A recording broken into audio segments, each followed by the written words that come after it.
Hey, for moving back into my apartment after my parents gave my room to my nephew? My name is Maya, and I graduated with a degree in computer science from a private university in the Pacific Northwest, specializing in software development. While most of my classmates were frantically applying for entry-level positions after graduation, I already had my path secured since my junior year. During a summer internship at a mid-sized tech firm called Nexus Systems, they liked my work so much that they offered me a full-time contract the moment I finished my degree. The starting salary was excellent, enough for me to have moved into a modest studio apartment downtown from the very first month. That had been my dream for years, but I didn't leave. One night, while we were having dinner at the kitchen table, my mom looked at me with an expression that mixed affection and anxiety. Dad sat beside her with his shoulders slumped, as if carrying a weight he didn't know how to unload. Mom took a deep breath before speaking. "Maya, honey, we were wondering if maybe you could stay with us a little while longer," she said in a soft voice, pushing her food around her plate without looking directly at me. Dad nodded in silence, looking a bit embarrassed, as if he were being scolded internally. I blinked confused. I had always thought they would be the first to want the empty nest, finally having the suburban house just for the two of them. "How come?" I asked, trying to sound casual. "I thought you would be happy finally having the place to yourselves." Dad cleared his throat, adjusted his reading glasses, and finally spoke. "Look, sweetheart, the truth is that it is getting hard for us to keep up with the cost of living," he murmured, staring at the placemat instead of me. "Your mom and I aren't young anymore, and inflation is hitting hard. Property taxes, utilities, insurance, even just the basic groceries. Everything is going up." Mom interrupted him quickly, as if she were afraid I would say no. "If you stay a while longer," she added, "and help us a little bit with the household expenses, it really would be a huge relief for us." I looked at both of them. These were the people who had raised me, who had taken out loans to help pay for my tuition because they wanted me to have better opportunities. I had been dreaming for years about my own place, my own furniture, and my silence, but in front of those worried faces I couldn't say no. "How much would really help you out?" I asked, feeling a knot in my stomach. The relief was immediate. It showed on their faces and even in their posture. "I don't know, maybe about $1,000 a month," said Dad cautiously, as if he were afraid I would get up from the table and run out. "For the utilities, the groceries, those things." I simply nodded, and just like that, at 22 years old, I became a primary provider for my parents. I contributed $1,000 every month, and with the rest of my paycheck, the first thing I did was max out my 401k and send the rest to a high-yield savings account. I like seeing how it grew little by little, month after month, like a safety net that no one else knew about. I spent almost nothing on myself. The basics included gas for my compact car, some clothes from the outlet mall once in a while, and a coffee on weekends. Very occasionally, I treated myself to something small. I saw no sense in throwing money away. My older sister, Jessica, had a totally different philosophy about money. She was 7 years older than me. She had married her college boyfriend, Brad, and they had a 7-year-old son named Leo. They lived in a leased apartment on the other side of the city, in a luxury complex with a concierge, a resort-style pool, and a 24-hour gym. It was as if they were tech millionaires. They lived as if they were swimming in cash, although in reality, they barely had enough to make it to the end of the month. We all knew that. One Sunday, like many others, Jessica came to visit our parents' house.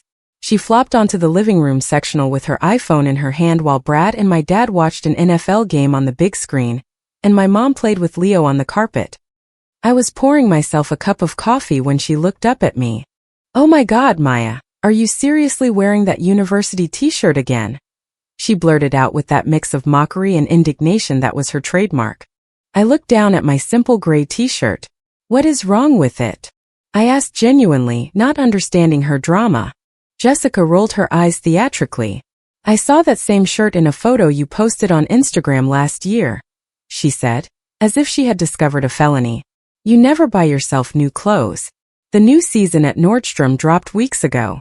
I took a deep breath to not take the bait. "I don't need new clothes. This is fine," I replied, trying to make my voice sound neutral. Jessica clicked her tongue. "That is why you are still single," she murmured, shaking her head. No guy wants a woman who looks like she shops at the thrift store. I bit my tongue so I wouldn't say what I thought. While I had a savings account that kept compounding, she and Brad lived paycheck to paycheck, even though he earned a decent salary in sales. Jessica worked part-time at a boutique in the mall, not because they needed the income according to her, but because she got bored at home. However, between the two of them, the money went to upscale dinners, weekend getaways, designer clothes, the latest gadgets for Leo, and whatever they craved that week. Later that same Sunday, she found me alone in the kitchen loading the dishwasher. This time her voice sounded different, softer, almost sweet. That was always a red flag. "Maya, can you Venmo me $200? She asked, tilting her head. "There is a dress I have had my eye on for days, and this month I am a little short until payday." I sighed internally. It wasn't the first time, and I knew it wouldn't be the last. "Okay," I said, drying my hands with a paper towel. "I will transfer it to you right now." Jessica gave me a quick side hug. "You are the best sister in the world," she said. "I am your only sister," I replied, but she was already back on her phone, probably texting someone that she could finally buy the dress. When I wasn't at my day job at Nexus Systems, I spent most of my nights in front of the dual monitors in my bedroom working on a personal project. It was a home security application that I believed could completely disrupt the way people monitored their property. The idea was that it would integrate with existing third-party cameras, but add AI-driven smart alerts and easier-to-use controls. This was something I didn't see in the current market leaders. I was obsessed with it. I liked feeling that I was building something of my own. One night, almost at midnight, my mom appeared at my bedroom door in her robe, looking tired. "Maya, go to sleep already, honey," she complained. "You are going to ruin your eyes, and besides, you are running up the electric bill with that computer on until all hours." "I am almost done, Mom," I said without taking my eyes off the code. As she walked away, I heard my dad in a low voice in the hallway. "That girl spends her time playing those silly computer games," he muttered. "Like that, how is she ever going to meet a nice guy?" I swallowed hard but kept typing. I didn't bother correcting them. They weren't going to understand the back-end development I was doing, and I didn't have the energy to explain. Sometimes it was easier to let people believe what they wanted to believe. What they didn't know was that quiet life, of saving silently and programming in secret at night, was about to turn upside down completely. The first warning that something was wrong came on a Tuesday afternoon. I was returning from the office tired, thinking only of a hot shower and continuing with my project for a while. As I turned into the driveway, I saw the front of my parents' house jammed with cars, parked haphazardly on the lawn. The front door was propped open with a large moving box. I entered and found absolute chaos. The living room was full of stacked cardboard boxes, open suitcases, garbage bags full of clothes, and even a floor lamp wrapped in a blanket. Jessica was in the middle of the disaster giving orders to my parents as if they were her movers. "What is happening here?" I asked, freezing in the entryway with my laptop bag still on my shoulder. "Are you guys moving or something?" Brad appeared down the hallway with his dress shirt wrinkled, his face pale and his shoulders slumped. I had never seen him like that.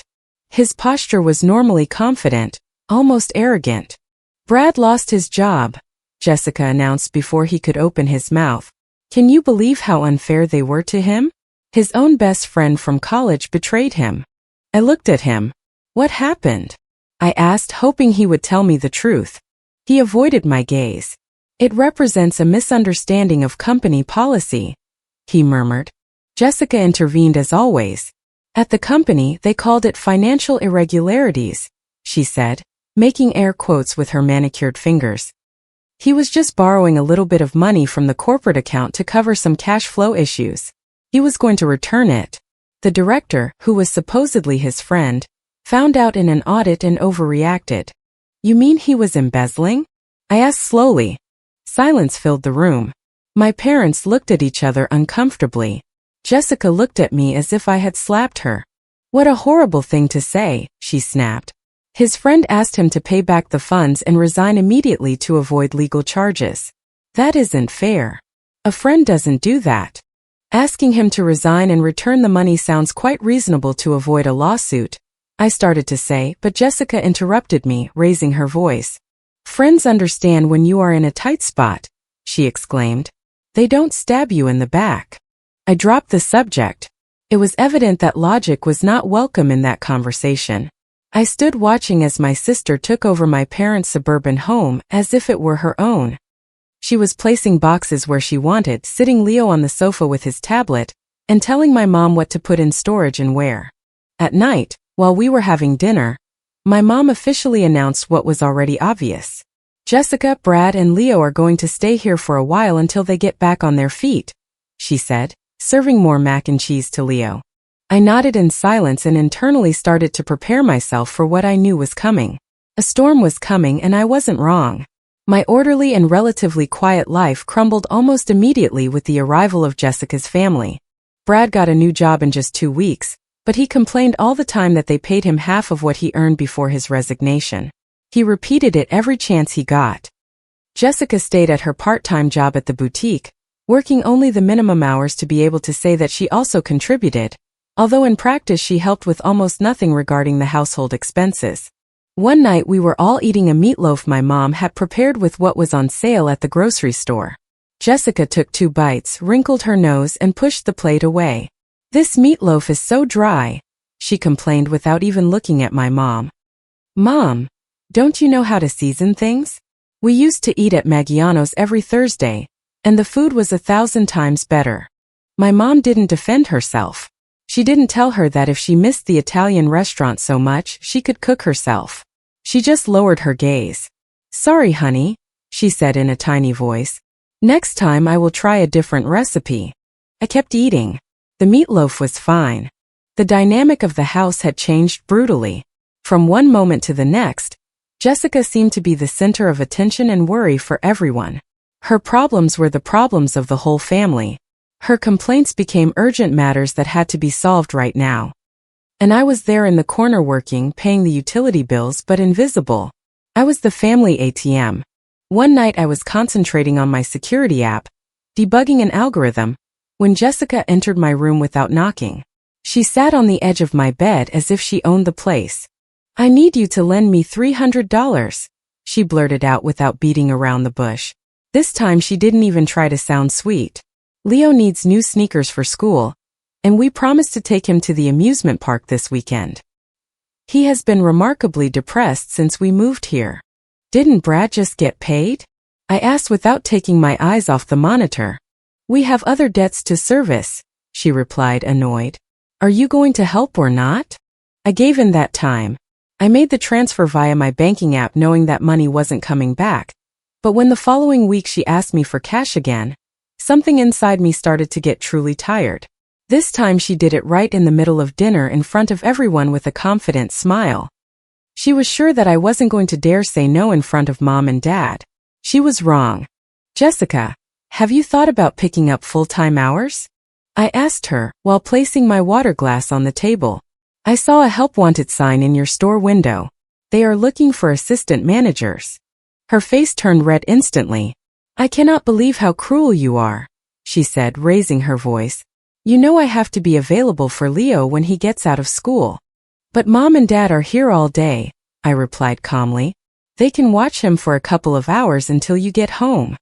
"That isn't the point," she shouted, throwing her napkin onto her plate and standing up abruptly. "What kind of sister are you?" Brad stood up behind her, shooting me a nasty look before following her to the patio. My mom shook her head. "Maya, how can you say that to her?" she murmured. "Your sister is going through a very difficult transition." "We are all going through a difficult time," I whispered. But no one listened to me. Jessica didn't speak to me for the entire following week. For me it was a vacation. I took advantage of that silence to finish my security application. After months of sleepless nights and weekends glued to my keyboard, it was finally ready to demo. I felt fear and excitement at the same time. One day I asked for a meeting with my director, Mark. I entered his office with my laptop in my hands, my palms slightly sweaty. "I want to show you something I have been working on independently," I told him. He turned his ergonomic chair toward me, interested. I connected the computer to the presentation screen and started running the application. I showed him how it could integrate with standard IP cameras, how it analyzed pixel movement to differentiate between a person, a stray dog, or a tree branch moving in the wind. I showed him the user dashboard, which was simple, clear, with large buttons and direct options. Mark opened his eyes, truly surprised. "This is impressive," he said, barely blinking. "The UI is incredibly intuitive, and this back-end logic. Did you build this entire stack yourself?" I nodded, trying not to seem too proud. "It has been my passion project for a while," I replied. Mark leaned back in his chair and looked at me differently, more seriously. "Maya, this could disrupt the home security market," he said thoughtfully. "If this IP belonged to Nexus, we could position ourselves as a market leader, especially against the big competitors." I felt my heart racing. "I am willing to make you an offer," he continued. "I propose an asset purchase agreement. We buy all the rights from you for $500,000, and additionally, you keep a percentage of future gross sales as royalties. The company handles the legal fees and integration." I remained silent for a few seconds, trying to keep my face from showing the explosion of emotions I felt. $500,000 plus royalties. It was more than I had dared to imagine. "That sounds fair to me," I managed to say, as if I negotiated deals like that every day. Mark smiled. We shook hands, and I left his office feeling a bit lightheaded. From one day to the next, I, the daughter who shopped at outlet stores to save pennies, had become a woman with serious capital. But while driving back to my parents' house that afternoon on the freeway, I made a clear decision. I wasn't going to tell them anything. If they found out, that money would go straight to Jessica's shopping sprees, Brad's debts, and my parents' eternal enabling. This was my exit strategy, and I wasn't going to waste it. That same night, sitting inside my car in the driveway, I called Sandra, a friend of a coworker who was a licensed realtor. "I need to find a condo for myself as soon as possible," I told her, speaking quietly. "I want to buy, not rent. Something close to the tech corridor that is move-in ready." "Perfect," she replied without hesitating. "I already have a couple of listings in mind. We can tour them tomorrow after you get off work." When I finally entered the house, I noticed the vibe was off. Everyone was in the living room, seated quiet, as if they were in a family intervention. Upon seeing me, they stopped speaking immediately. Their expressions were a strange mix of determination, discomfort, and expectation. "Maya, sit down, please," said my mom, patting the empty cushion on the sofa next to her. I sat down carefully. "What is going on?" I asked. Dad cleared his throat again. "We were reviewing the household budget," he began, "and with 5 adults and a growing boy living here, the costs have skyrocketed. The electricity, the water, the heating, the food bill. You can't imagine what a 7-year-old eats." "What your dad means," intervened my mom, "is that we would like to know if you could help us a little bit more. What you are contributing just doesn't cover the overhead anymore." I looked around. My parents avoided my eyes, although it was obvious they were hopeful. Jessica inspected her manicure as if this had nothing to do with her. I knew that deep down this had been her idea. Brad at least looked uncomfortable, staring at the TV that was turned off. "Are Jessica and Brad contributing anything to the household?" I asked, looking at them directly. My parents exchanged quick glances. "It is just that they are in a complicated financial situation," said my mom softly. "On the other hand, you are single, without children, and you have a high-paying tech job. You can help a little bit more, right?" I took a deep breath and counted to 10 in my head. "How much more?" I asked.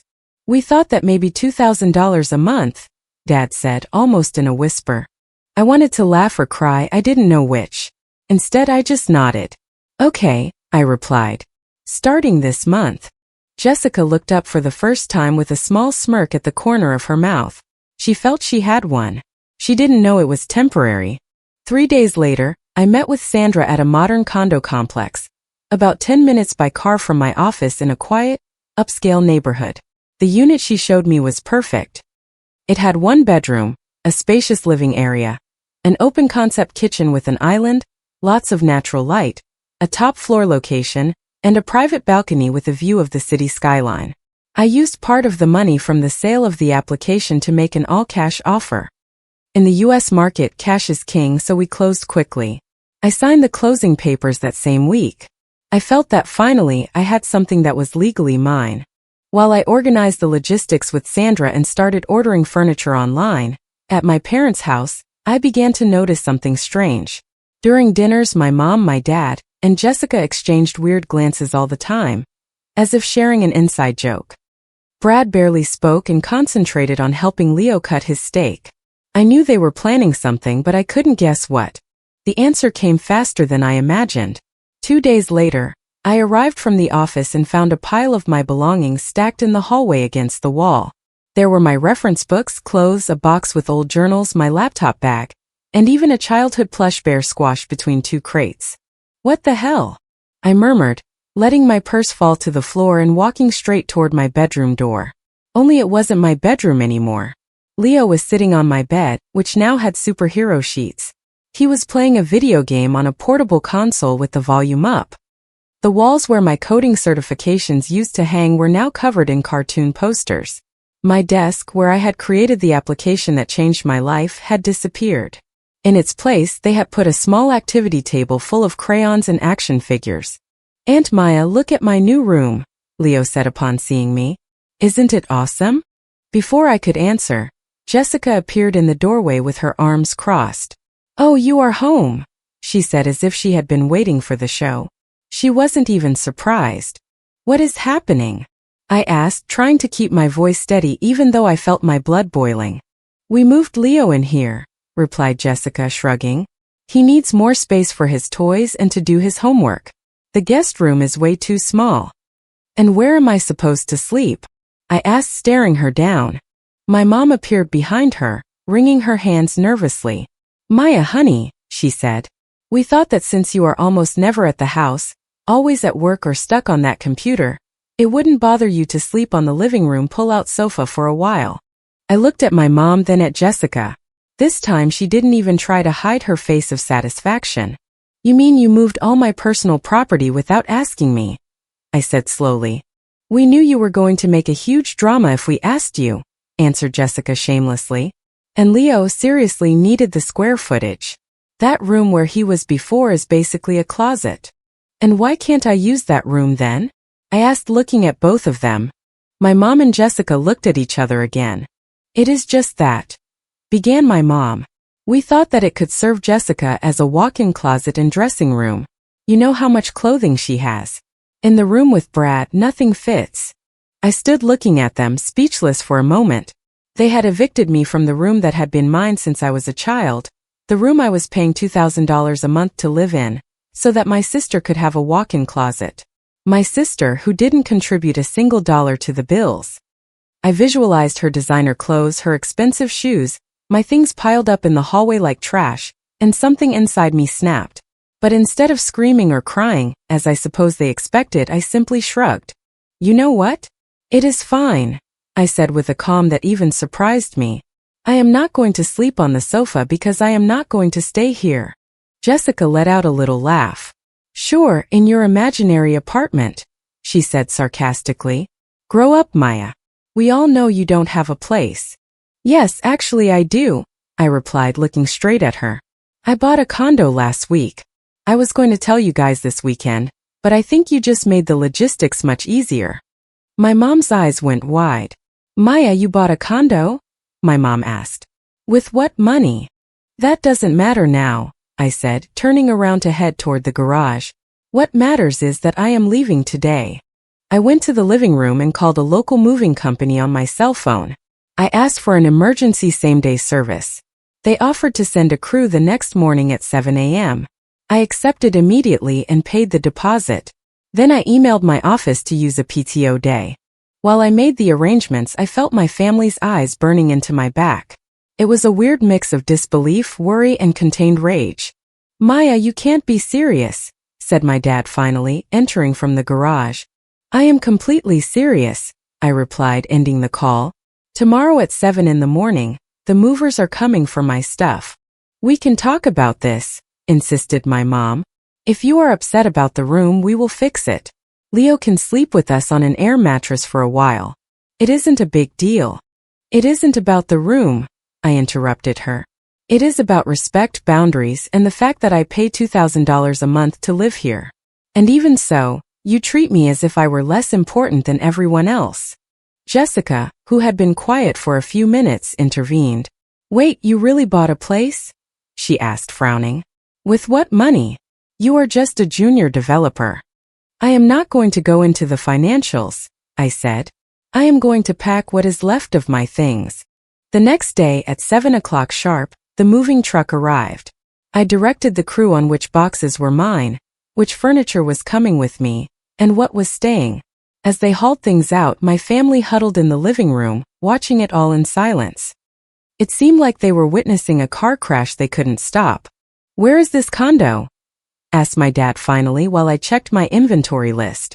Close to the tech campus, I replied without giving the address. And how much did it cost you? Blurted Jessica, her voice loaded with a mix of curiosity and resentment. How did you get approved for a mortgage? I turned toward them. The four of them stood in the living room watching me as if I were doing something absurd. That is none of your business, I said. Relax, you don't have to know everything. Neither what I spend nor what I save. We are your family, said my mom with a hurt tone. Of course it is our business. Families share everything. Family works two ways, Mom, I replied. And here for a long time, the transaction has only gone in one direction. What do you mean by that? Asked Jessica defensively. That I am tired of being everyone's ATM, I said. Of giving money that is never enough, that is never appreciated, and that is never used responsibly. So you are going to abandon us? Asked my mom, tears welling up. What is going to happen with the bills, with the mortgage?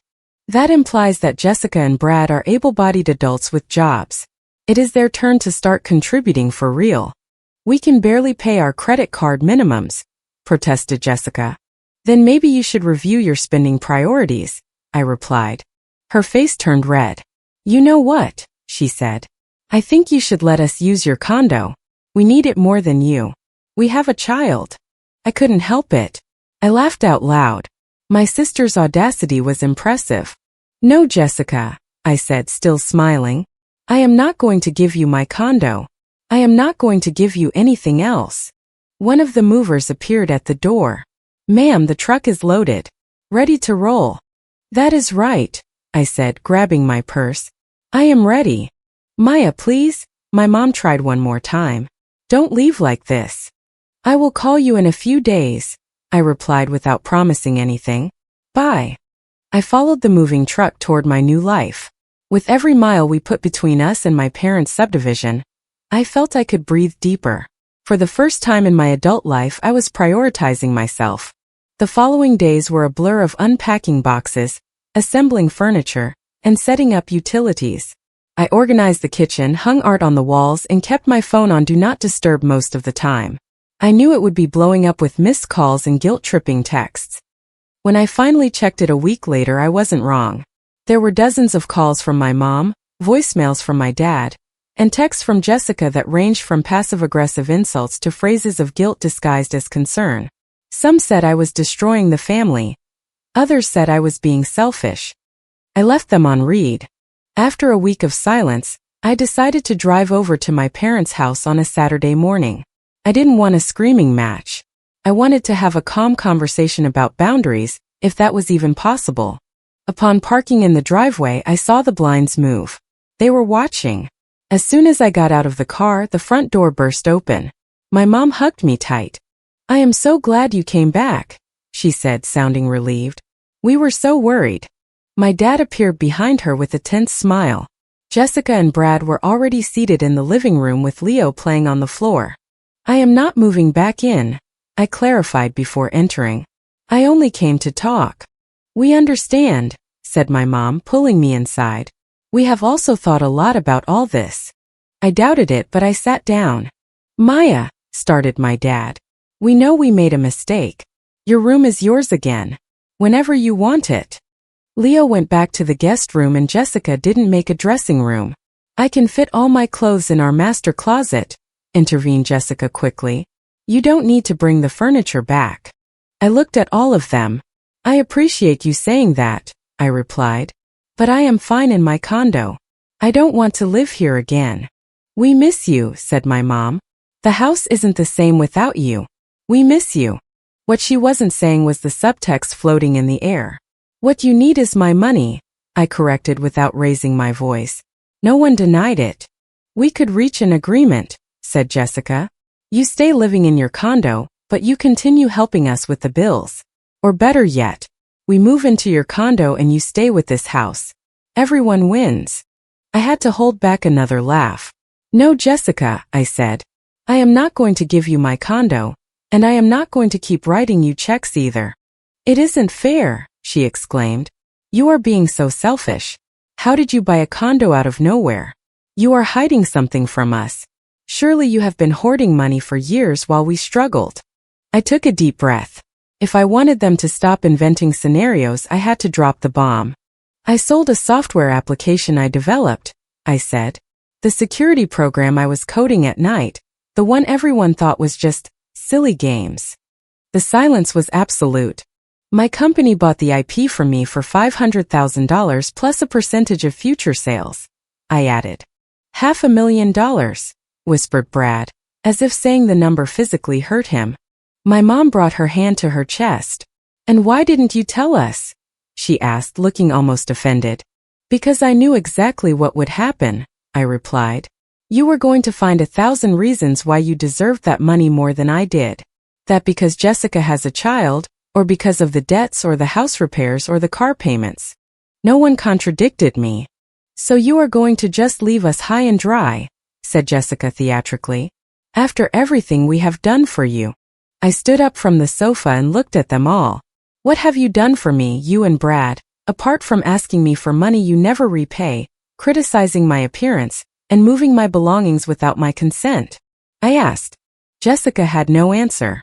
I am going to continue being your daughter and your sister, I added, looking at my parents and Jessica in turn. That relationship doesn't change, but my role as your bank is over.